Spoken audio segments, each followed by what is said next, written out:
জানুয়ারি থেকে প্রথম পর্ব হচ্ছে ইনশাআল্লাহ। সেই বিষয়ে কোনো ধরনের বাধা নেই। তার কার্যক্রম ইনশাআল্লাহ প্রস্তুতি চলছে এবং আরো পুরোদমে শুরু হয়ে যাবে। দ্বিতীয় পর্বের যে ঘোষণাটা ছিল, সেই ঘোষণার বিষয়টা আমাদের 17ই ডিসেম্বরের হত্যাকাণ্ডের পরে পরিস্থিতি পাল্টে গেছে। কাজেই 17 তারিখের এই হত্যাকাণ্ডের পরে যাদের হাতে টঙ্গীর ইজতেমা মাঠ সাধারণ নিরীহ মুসল্লিদের রক্তে রঞ্জিত হয়েছে, তাদের আসলে সেখানে ইজতেমা করার নৈতিক কোনো অধিকার থাকে না। দাবি করা হয় নাই। আমরা সাতপন্থীদের যে সামষ্টিক যে সাংগঠনিক যে কার্যকলাপ বা সম্মিলিত যে কার্যকলাপ পরিচালনা করছে, যাদের আয়োজনে হামলা হত্যাকাণ্ড সংঘটিত হয়েছে, সেটাকে নিষিদ্ধ করার দাবি জানাচ্ছি। আর সেই সাথে আগাগোড়াই আলেমদের পক্ষ থেকে বলা হয়েছে যে তবলিগের কাজ, যে বিতর্কটা ভারতে তৈরি হয়েছে, সেই বিতর্কটা যেন বাংলাদেশে টেনে আনা না হয়। বাংলাদেশের সকলে মিলে যেন সম্মিলিতভাবে তবলিগের কার্যক্রমটা পরিচালনা করা হয়। আমরা অব্যাহতভাবে আমাদের সেই আহ্বান জানিয়ে যাচ্ছি।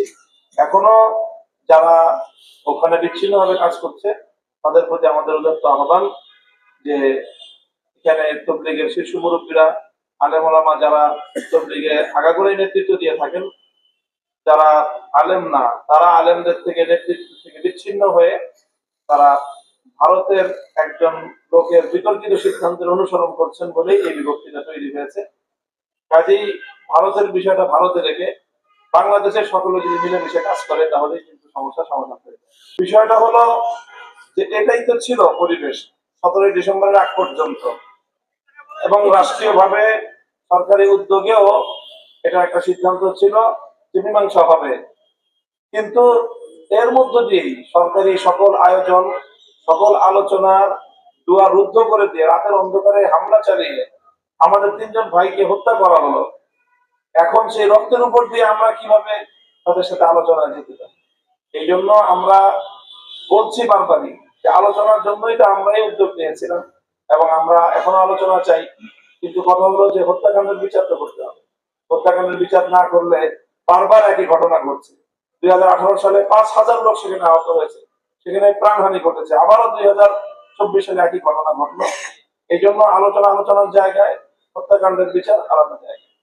তারা তাদের পক্ষের কথা বলবে, এই পক্ষের প্রতিনিধিত্ব কারা করবে সেটা তারা বলে দিবে না। এই পক্ষের প্রতিনিধিত্ব কারা করবে, এই পক্ষ একটা সুশৃঙ্খল পক্ষ, দায়িত্বশীল পক্ষ। এখানে প্রত্যেকে যার যার দায়িত্ব পালন করছেন। এখানে ইনডোর দায়িত্বগুলো পালন করার জন্য ভিন্ন দায়িত্বশীল রয়েছেন। তাদের পক্ষ থেকে প্রতিনিধিত্ব করার জন্য এখানে